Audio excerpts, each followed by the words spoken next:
was nice. Good morning, afternoon, and evening, ladies and gentlemen. My name is Zachary Nolan. Carter Nolan is behind the camera. Absolutely. All right. Well, at least he didn't swear this time. Not yet. Anyway, so there's not much swearing that needs to be done. Jets win 4-3 over the Ottawa Senators. This game, like I say, pretty much every intro, it's honestly an unofficial intro at this point. It was interesting because I wasn't really that nervous for it, and then I got really nervous for it. So anyway, one little tidbit before we get into it. So the thumbnail, I'm a pink highlight because my goalie mask, the goalie mask with my head in it of me playing, is pink. All the way. Well, yeah, it's all the like way. I'm all the way on the left of the thumbnail. Yeah. If you see, that actually you're is the pink that's character. legit a photo of me, wearing my goalie mask when I was playing. It's very hardly. I ran out of Jets prospects to put in goalie masks. But yeah, so this was weird because Hellebuck is in net and the ghost of the Jets taxi squad, Anton Forsberg, is in net for the Ottawa Senators with Jets equipment. That was interesting. The closest I can compare it to is David Ayres wearing the Marlies equipment in the game against the Leafs when he got called in. But yeah, moving on. So this first period was really good at moments and really annoying at moments. But let's get into the positives of it, shall we? Pretty much really early into the period, Pierre-Luc Dubois shoots and scores. Doobie-doobie-doo, reaction here. No, but like... Woo! Not even 3 minutes in. Yeah. Okay, it's weird though. I thought we had 6 guys on the ice for a second. It's weird. Yeah, I'll take that. Woo! With his jet ski. Attaboy, PLD. Yeah. Well, it zooms in on the guy who scores. Yeah, because he's 1, 2, 3, 4, 5. Okay, good. Yeah, I was just worried because, I saw her on the blue line. And that looked so relaxed. And you know what? The first period the Jets played, especially in the offensive zone, it wasn't necessarily the most results-orientated. We only scored once. But every time we were there, we took up some living space down in that end. We controlled the play. Yeah, it was really well done. Also, Logan Stanley got an assist on that. Top marks. Fun fact, he now has 3 times as many points as Nathan Beaulieu had. That's that away. Anyway, but here's the thing that I didn't necessarily like in the first period. Penalties. We took 3 penalties in the first period. And if anyone's wondering, oh, well, it's just 3 penalties. It happens. Yeah, but the first period is a tone setter. The first period can really, decides where the starting point of the game. Are we going to start on a high or are we going to start on a low? We took a lot of chances to try to start on a low. So first off, 2-minute men on the ice. Yep. This was an easy 2-minute men on the ice. This was like the Vancouver 2-minute men on the ice a few games back when they played us. It was really obvious. Also, didn't you think there was another one? I thought there was a 2-minute man on the ice right before we scored. In the neutral zone. Now, it's a real quick, but maybe it's because of how quickly Stastny changes from one part of the ice to the other. But the framing, the mental math of we have 4 here, all of a sudden we have 2 here. Wait a goddamn minute. It made me question it, but yeah. First penalty kill was good. I liked it. PLD takes a high sticking penalty behind the play. It's not great. I didn't really get to see a good look at this because it went into the commercial right as it happened, and the replay was not very... It was just quick one replay, and I was like, all right. We were handling the kills, though, which is kind of just making chicken crap into chicken salad at this point. You don't want to take so many penalties in the first period, but you're glad you're killing them. Yeah, just be wary of Ottawa chances because before they would score a bunch near the tail end of this game, they were getting chances. They weren't getting many shots, but the quality of shots they would get would be like Connor Brown on the doorstep would take a shot. Wouldn't go in. It would just be like, okay. And it was almost like when we're watching this, I had this moment where I was just kind of out of sight, out of mind. The fact that they didn't score could just make me pretend that it wasn't a good scoring chance when it really was, actually. But yeah, Stastny takes a hook or a trip, whatever you want to call it, on a penalty, like to draw a penalty late in the period. He has to do this. He has to. Okay, here's the thing. He has to take this penalty, otherwise it is a breakaway. And as much as I have faith in Connor Hellebuyck, I don't like just giving away breakaways for free. Take the penalty. You don't want to test it. That being said, why was it that Stastny on the high zone entry, like high slot, why was he the guy that needed to do that play? Like, there's mental math in where the players should be that doesn't really add up there. Why is our left winger the last guy back? You could make an argument for saying he should be, or the first guy back. He could arguably be the last guy back as a winger. So maybe check our positioning on that. And yeah, we kill it. Decent period, but less penalties. So we 1-0 going in the second. I didn't have much to say before we scored in the second period. Adam Lowry he scored. Reaction here! Woo! Oh! I'll take it.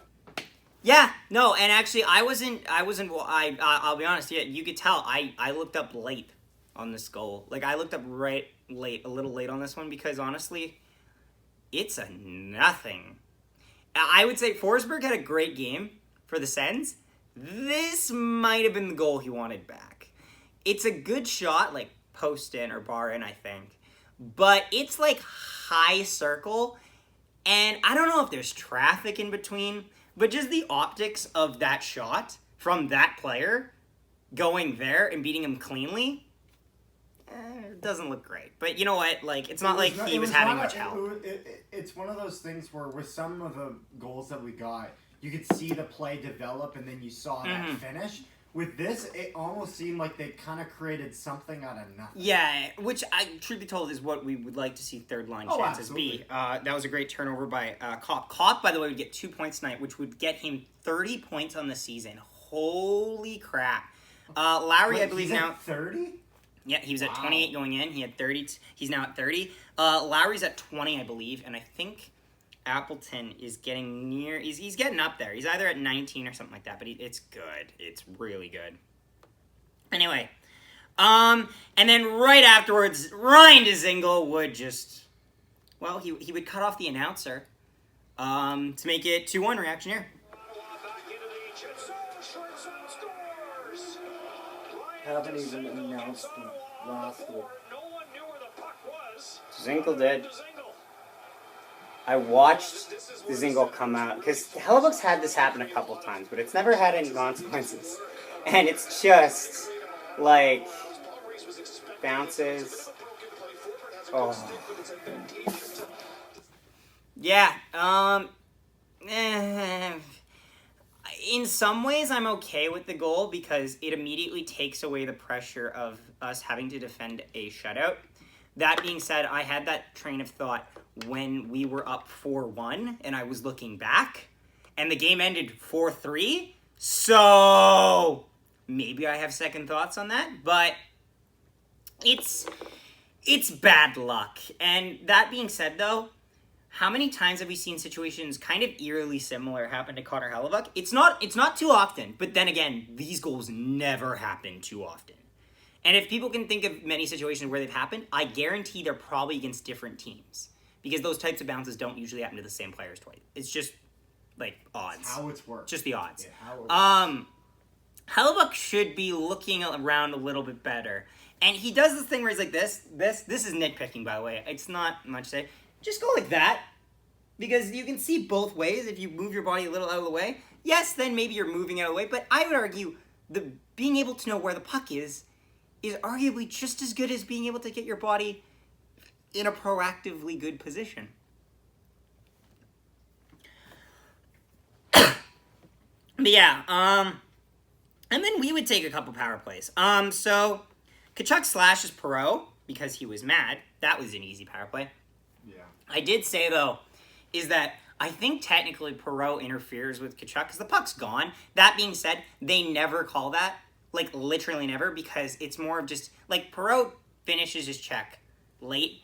isn't too vicious with it, so it's okay. Like, and I know saying too vicious is not a very good descriptive way. It wasn't really hard impact, but obviously Kachuk doesn't like it, so he slashes him, which has to be called. With interference, I find the only times that it seems that they call it is if you're holding up the player for a significant period of time, or it's quite a large impact. Yes, agreed. So this is the thing. I have this kind of dumb eureka moment because here's the thing. I have said that the first line plays way too set up in their ways for the power play unit.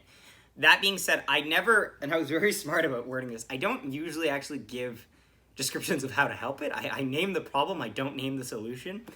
That sometimes is a bad habit I sometimes have. You're not the one receiving paychecks. It's not your job that's to true. receive I the don't solution. make $6 million to fix the issue, though. Yeah. It's the fact it delves down a lot to how Ehlers plays in the second power play unit. What I mean by that is Ehlers likes to skate. I know. What a surprise. Who knew? But Ehlers, what Ehlers does though is if this is the offensive zone, and I'm doing it so you guys can see it, I think. Ehlers would be on this side. So if we're looking at it here. Ehlers will run almost like on a track from around the blue line to about the circle. Comparatively, Connor will play here and Scheifele plays here, and they usually don't move. They'll move a little bit to the ringette line to get the pass off to Morrissey, but they won't. That's about it. And the thing is that the one-time spot is going to Connor. Scheifele usually doesn't want to. Scheifele will sometimes try to creep in a bit from that position, but he doesn't have any real momentum. What Ehlers does... he looks for, like, sticks. And yes. What Ehlers does, which I like, is that Ehlers moves close enough to Pionk that it kind of shakes up the stability of the penalty-killing, box, because now you're moving a guy into a position of where the other guy is, but it's not like you can play it fully man-on-man. What Ehlers keeps doing by this, though, is Ehlers opens lanes because he's coming in, he's actually going towards it, and if he doesn't like it, he'll probably just pass it off, or at least he'll shoot wide, and that gets us the puck on the other side. I want Connor to do that. I don't expect Scheifele to do it necessarily, but Connor doing that would help, because if Connor does that, Wheeler can come out from behind the net and almost act as a screen beside the net, almost like how Stastny's in front of the net. It's like, or at least to deflect. I think Kyle Connor should, because he's fast. He's not the smartest fast skater, which I've said, square dance to corner, but he's fast, and he has a good shot. Just try it. But anyway, later in that power play, great passing play by the second unit to get it from the corner all the way over to Pierre-Luc Dubois, dooby-dooby-doo, to score, 3-1 reaction here. Okay, so you guys gotta stop overskating the puck. Yes! Woo! PLD again! There we go! Woo! And originally, the NHL didn't give us the goal in the power play, which made me all sorts of cross, because Luc Dubois and Ehlers are on my fantasy team, and power play points does matter. But yeah, no, they gave it back to us. They did, or would eventually count it for a power play goal, because there's 1 second left. And I would argue that a power play goal can technically really be scored 2 or 3 seconds after the power play's done, because he's not getting back in the play. But still, rest my case, that is not a hill I'm willing to die on. Connor Brown then takes a hooking penalty. Gonna be honest, kind of weak call. Would give the Jets a power play. It was decent. Pionk put it off the post after the power play unit was power play had expired. Morrissey falls badly into the boards late in the second period. He'd be okay though, but he looked a little shaken up. DeMello almost has a chance to score his first goal as a Jet. I know, right? This is his second year at the team. What? He hasn't scored. Yeah, because he hasn't scored forever.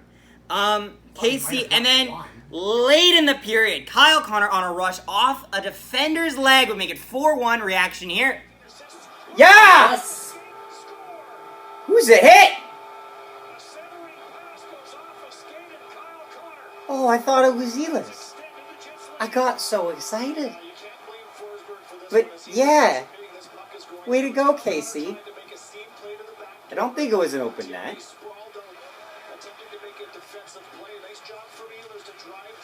Yeah, okay, we'll take it.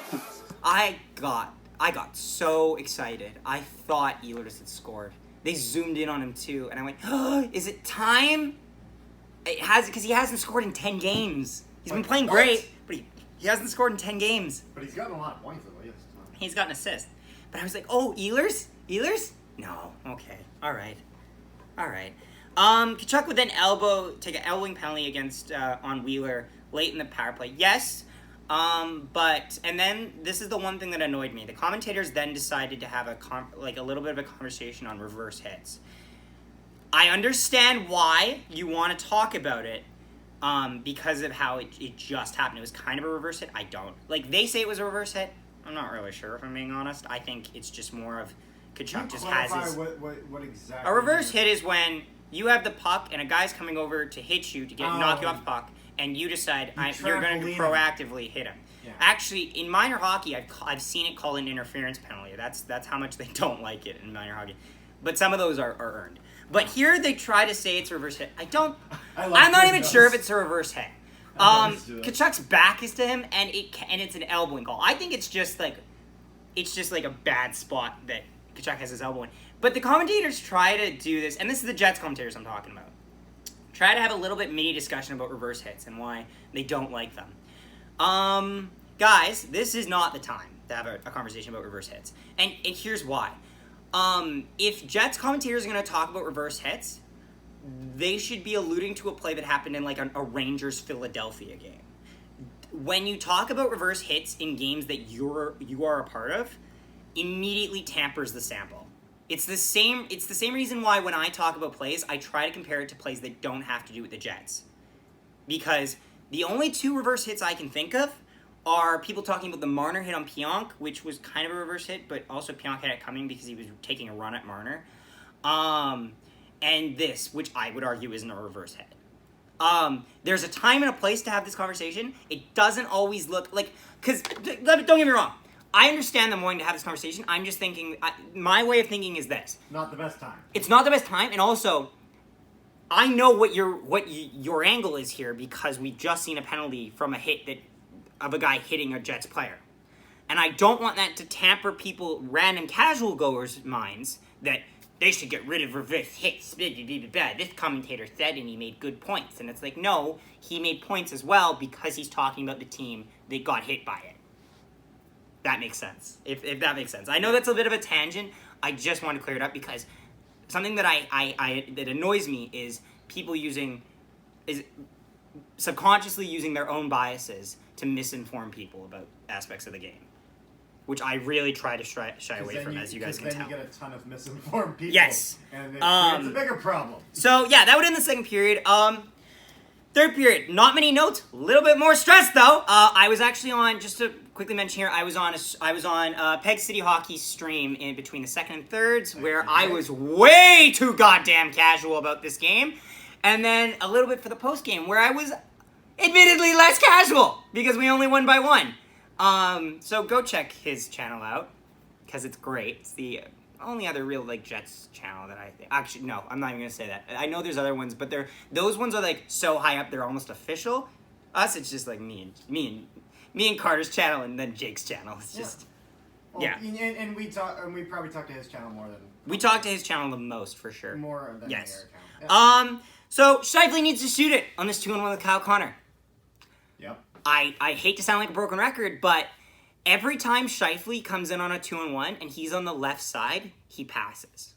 I'm almost positive he passes it on everyone. Because here's my rationale. Shifley's a right-handed shot.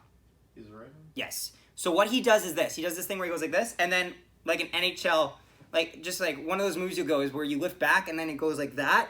Oh, you're saying yes, where he goes back, where he puts his stick behind his back to kind of give it more room to change the angle of the passing lane. He does that so many times. Shoot the damn puck. Because also, even if you made that pass and it didn't get intercepted, Kyle Connor's not slowing down. That's fucking off behind him. Also, I imagine if you put your stick back like that, like you're going to pass, if you shoot from that angle... I don't know how well as a goalie you can predict where that's going. It's not even just that. Don't go like this. Just go, yep, thanks. My name is Mark Shifley, and I'm a foreigner first-round pick. Thanks. Top shelf. I'm in top 10 in the league in points for a reason. Goal, like... Okay. Anyway, Scheifele would have another chance afterwards from a pass where he just couldn't raise the puck over Forsberg. A lot of pressure. And then Stanley takes a penalty, which is kind of one of the most Logan Stanley penalties he can take. He just falls on a guy.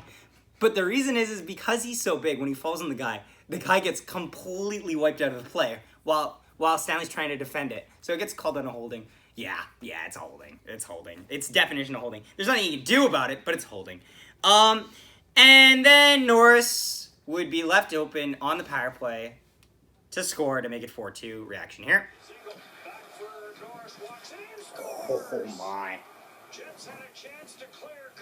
It's a really good shot.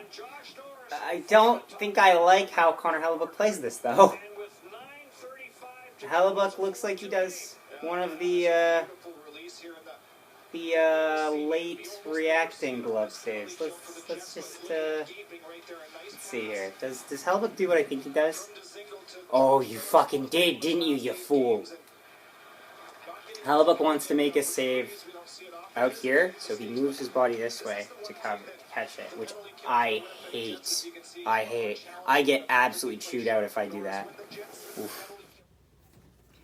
Yeah, it's funny. It's obviously a very higher danger situation because it's not like a normal power play when he walks in because he actually has a lot of room. It's a lot more like the angle that Pierre-Luc Dubois had because a lot more of the attention was on the other end. Just for like a casual change from the normal dynamic of a walk-in shot on a power play. I don't perfectly love how Hellebuyck plays this, although it is a very close-in shot, but Hellebuyck with his body goes like this to catch it. This is one of the rare instances where he can just go like this with his body to go away. Or even, dare I say, the legendary Connor Hellebuyck missing the puck motion. We all know it. He never saves it with that thing. But actually, he would have had a little more of a chance because the puck, because he tries to move out of the way a bit so that he can catch it here when he should just go catch it there. Yep. I got grilled all the time as a kid when I did that because it makes goalies look like they're scared of the puck when they're not. They're just trying to change the angle where they catch it. And then there'd be a lot of ozone time. Then no!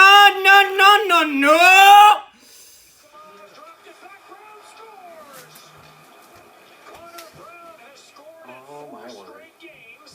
And has brought the Ottawa Senators to within one. There's that relentless push from this young team that does not stop. They're well coached. Okay, so Connor Brown would almost single-handedly make me eat my words on this that I was feeling relaxed. And as he scores to make it 4-3, not much Hellebuyck can do on here, honestly. It's a good transitional, like, nice passing, fluid passes to get it to Brown to score. Yeah. But yeah, we would eventually shut it down, and that's as close as they got, but honestly, it's funny. People might look at this and be like, well, they only beat Ottawa by 1 goal. It doesn't matter. We beat Ottawa. I actually would be okay even if we beat them in OT, because here's the thing. Ottawa is not coming back. Ottawa's done for the season. They know that. Out of Everyone all knows teams this. that we can sacrifice giving a point, Ottawa yeah, is the even team. a point too. Yeah. As long as we get the 2 points, we're fine. This isn't like going into overtime with Calgary, who, even though mathematically they're really far behind, they technically can still be the only team to actually bump us out of the top 4. But yeah, top 3. So, honorable mention will be Connor Hellebuyck. He played well, but he didn't have too much shots, honestly. Third star would be... Cop for getting 30 points. I'm thinking about it. Yeah, we'll go Cop there. Yeah, Cop will get 3rd. Ehlers will get 2nd. And then Dubois will get 1st because he had 2 goals. And yeah, no, honestly... let us know your thoughts on this game, honestly. Thank you for watching, especially if you made it this far. If you're new to the channel, please go ahead and give us a subscribe, because that would just be really nice, and we'd really appreciate it. We're trying to hit 350 by the end of the month. Yep. Check out our past Jets game reactions, as well as our new Mighty Duck reviews. Yes, don't forget to leave a like on this video, because then it helps other people find out about this channel, and that's nice. That's just really nice. Comment down below your thoughts on the game, obviously, and yeah, follow us on Instagram at Nolan Hockey Podcast, where I am becoming a meme more and more. Thanks for watching, and we'll see you next time.